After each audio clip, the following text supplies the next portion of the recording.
of 1781 with 442 enslaved on board. After a 2-month journey riddled with navigation errors, 62 enslaved people and 7 crew members had perished without reaching their destination. Disease was spreading throughout the ship, and fresh water was running dangerously low. Captain Luke Collingwood was afraid of the financial cost.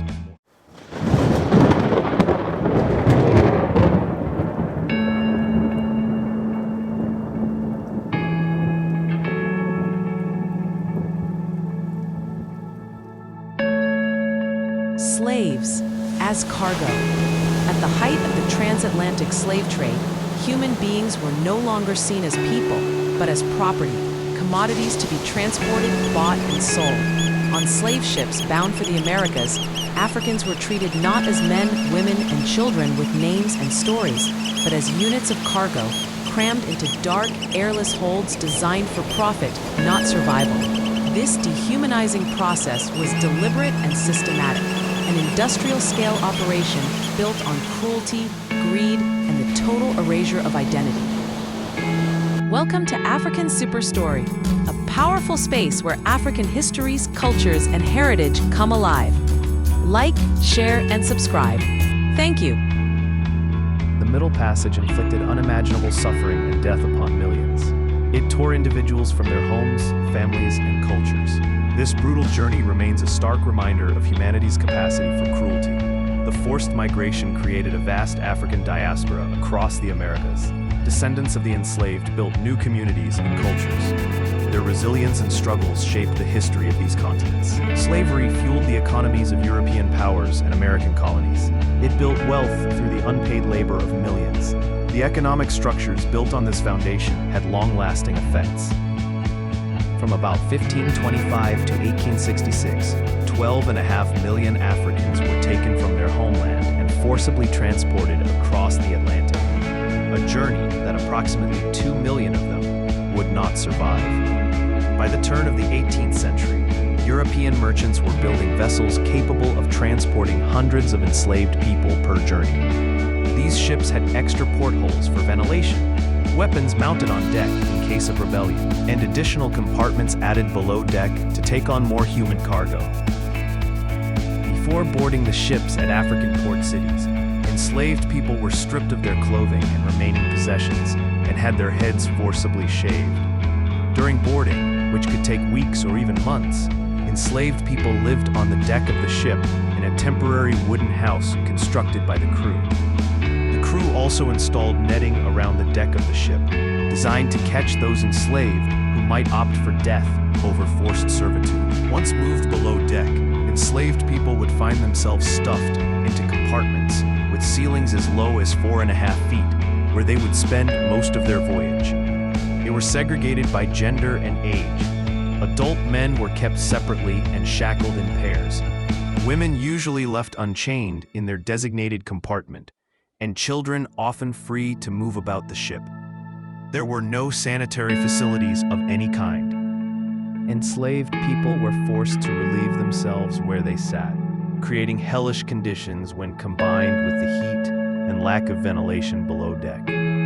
Disease was rampant. Dysentery, malaria, yellow fever, smallpox, measles, and influenza ravaged the enslaved and crew members alike. The enslaved people generally spent about 8 hours a day above deck, but were still separated by gender with a barricado, a reinforced wall that could be used to protect crew members in case of a revolt.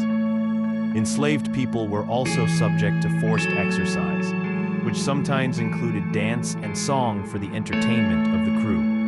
Enslaved captives deemed disobedient were tortured and beaten, usually whipped with the especially cruel cat o' nine tails, a tool designed to inflict maximum pain.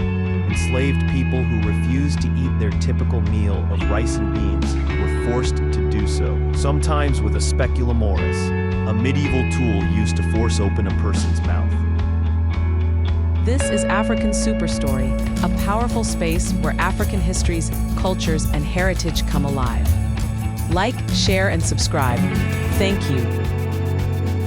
Women, while usually left unshackled, were raped and sexually abused by members of the crew, sometimes arriving in the New World carrying the children of their attackers.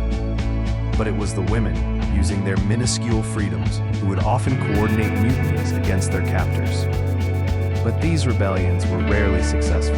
The true extent of the horrors of the Middle Passage came to light in a 1783 court trial over the slave ship Zong.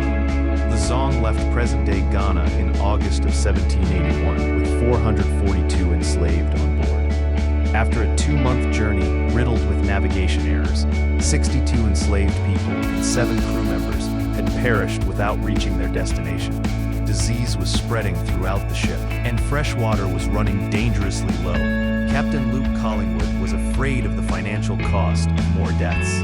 Enslaved people that died of disease were not covered by the ship's insurance, but the enslaved who drowned were present. Collingwood ordered approximately 130 enslaved people thrown overboard. He claimed it was necessary to do so to halt the spread of disease.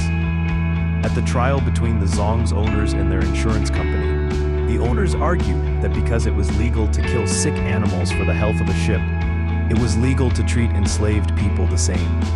The court agreed with the ship's owners, but the trial itself exposed the horrors aboard the Zong, and its story was republished by British abolitionists with the name of the ship redacted, meant to show that this tragedy could happen on any ship transporting enslaved people across the Middle Passage. 24 years after the Zong trial, the international slave trade was outlawed in both Great Britain and the United States. It would take England an additional 26 years, and the US another 58 years, plus a civil war, before the practice of slavery was officially abolished. The trauma of the Middle Passage left deep, enduring scars. It inflicted psychological damage and disrupted family structures. This profound pain echoed through generations of the diaspora. Despite the horrors, enslaved Africans preserved elements of their heritage. Music, religion, and oral traditions survived the journey. They adapted and blended into new, vibrant cultures in the Americas. The economic structures built on slavery had lasting effects. They created racial inequalities that persist today. The legacy of the Middle Passage continues to shape societies. This is African Superstory, a powerful space where African histories, cultures, and heritage come alive. Like, share, and subscribe. Thank you. Do you want to make a video like this? Click on the link below.